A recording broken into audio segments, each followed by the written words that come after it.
Hello, everyone, and welcome to this week's Wisdom Wednesday. It is Tuesday today, we're meeting a little bit earlier this week, but we're both naturopathic doctors who support individuals in reversing disease and reclaiming optimal health.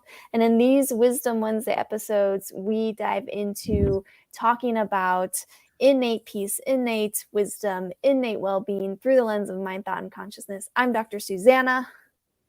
And I'm Dr. Ben. And like you said, we're both naturopathic doctors. Who, I guess we're a little bit out of tune today. As you can see, we're also in different locations, or maybe you're able to hear the just difference in the microphones because Susanna's over there and I'm right here. But we're excited today to talk about cognitive dissonance. Cognitive dissonance. And really, my intention is moving beyond cognitive dissonance or transcending through cognitive dissonance. And to be quite frank, I just looked up the definition of cognitive dissonance just to have something to work with and talk through. And the definition here that I'm reading to you is a mental stress or discomfort experienced by an individual who holds two or more contradictory beliefs, ideas, or values at the same time. So that's an interesting thing, to have to have a disability or an inability, or at least feel like stressed or overwhelmed by considering two or more conflicting, contradictory viewpoints or opinions. And uh, I've been exposed to this idea of cognitive dissonance over the past couple of years, specifically in the context of the pandemic and like all these conflicting theories and ideas and conspiracies and this and that.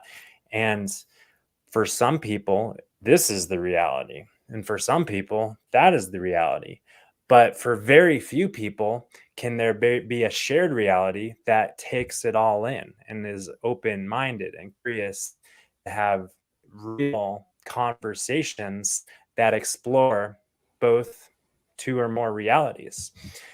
And I'll just say that my intention is to have that open mind and to be able to look in this direction and with curious eyes and open eyes and see what's going on while understanding what's going on inside of me, and then look over there and see what's going on, and while still understanding what's going on inside of me. And I bring it up every once in a while that, for instance, on social media, I follow and stay tuned into like the paleo and carnivore scene nutritionally. And of course, like my experience of health and my understanding of health and nutritional biochemistry and physiology and nutritional science is based in whole food plant-based nutrition. And it's just clear as day to me the benefits from eating whole plants. But I still want to, I should say, it's not easy, but I still want to maintain that open mind that allows me to dig into and navigate the conversation around contradictory opinions or beliefs. But anyways, I just think that as a human species, humanity can benefit so much. And I'm certainly not claiming to stand over here and feel perfect in any way, but I feel like we can benefit so much from moving in that direction, because to me, that really means being open minded and also being compassionate, because we all are living in our own separate realities. And while maybe Susan and I are we're like living in a whole food plant-based reality or something like that, or maybe we're living in a Colorado reality, even though you're in California right now. But we all have our microcosm reality, and we're all always in relationship and communication and interacting with other people in their reality with their perspective. So we're all the time like in that cognitive dissonant space if we're not careful and understanding of the unique nature that each one of us resides in. So anyways, I'm rambling over here, but what are your thoughts on this topic, Susanna? It's so funny. One thing that I've been getting into recently, you know this, Ben, but I am having fun with a history project where I'm learning about the history of humans ever since, starting with caveman era and up until present day time. But I'm learning about it through watching films and movies and series, and of course, reading a little bit, following up each video with some real literature. Um, but but in one recent video or series about King Tut, there was this quote that showed up over and over again that I found so interesting, which was regarding the truth. And this character would always say, truth is just a perception. Truth is just a perception. And I honestly think it's refreshing. For some people, it's frustrating to consider that truth is just a perception, because some people are living with this pursuit of finding the ultimate truth of what is real, the scientific method and everything like that. And that is completely valuable. It is. But I find it's very refreshing to consider that truth is just perception, that everyone has their own truth. Everyone lives in their own separate reality, like what you're saying, Ben. And it's humbling because it makes me realize that it's like, why is one person's truth better than another person's truth? And of course, we're the judgers that make one person's truth better than someone else's truth. But that's the only thing. Judgment's the only thing that makes someone believe that they're more right than the other person.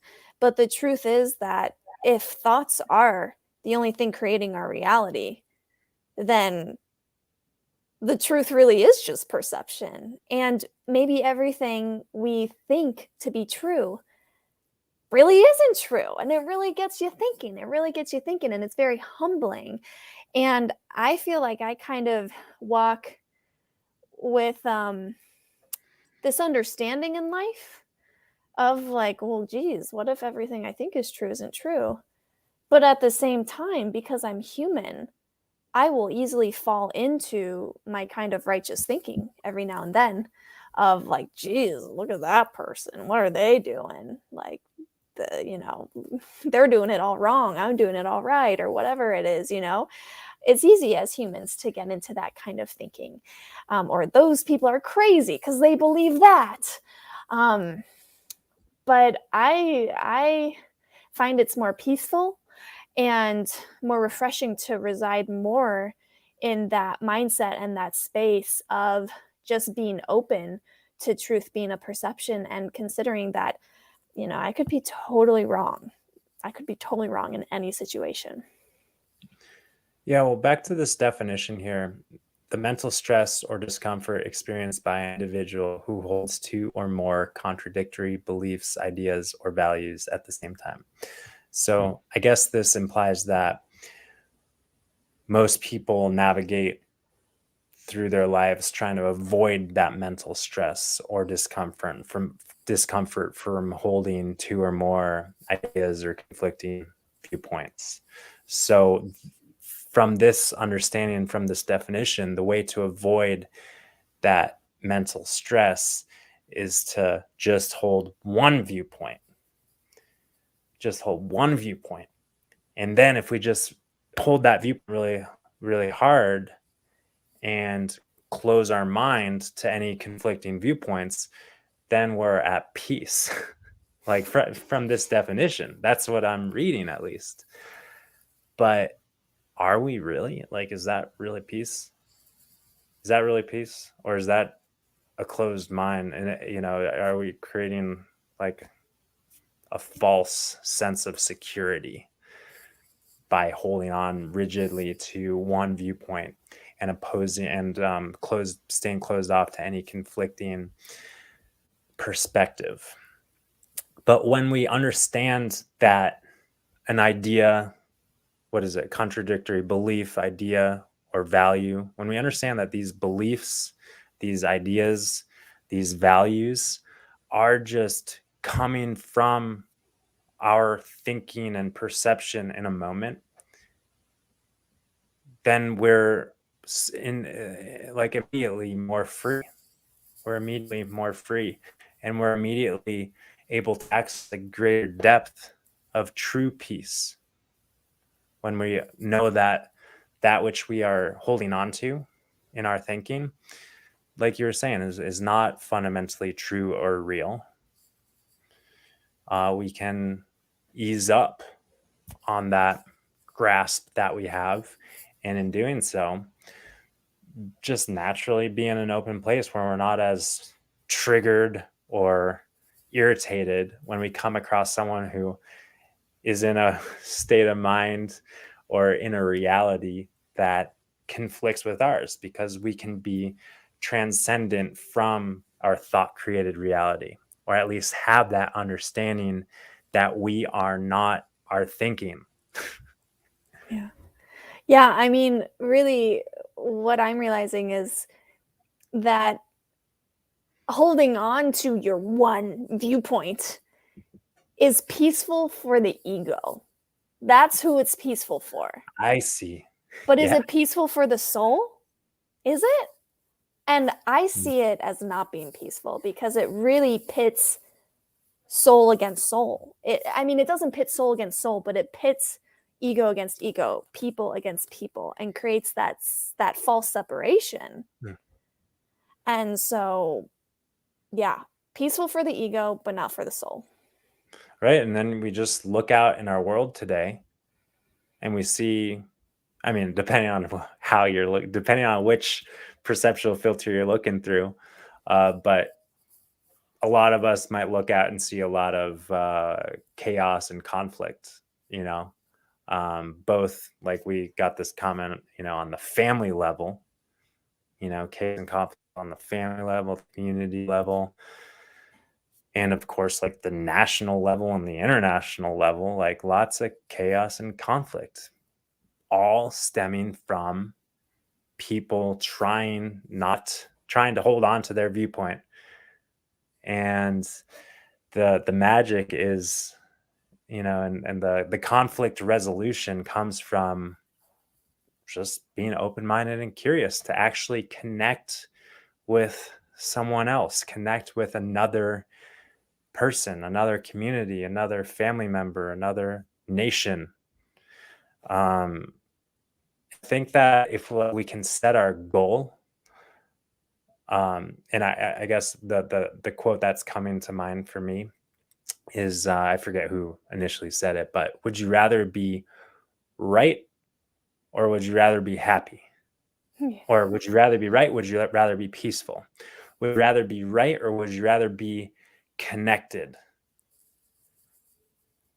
And of course, and some people might say, oh, well, both, like being right is being happy, being right is being peaceful. But if you were to choose just one, I would hope that all of us, all of humanity would choose peace and choose connectivity and choose love.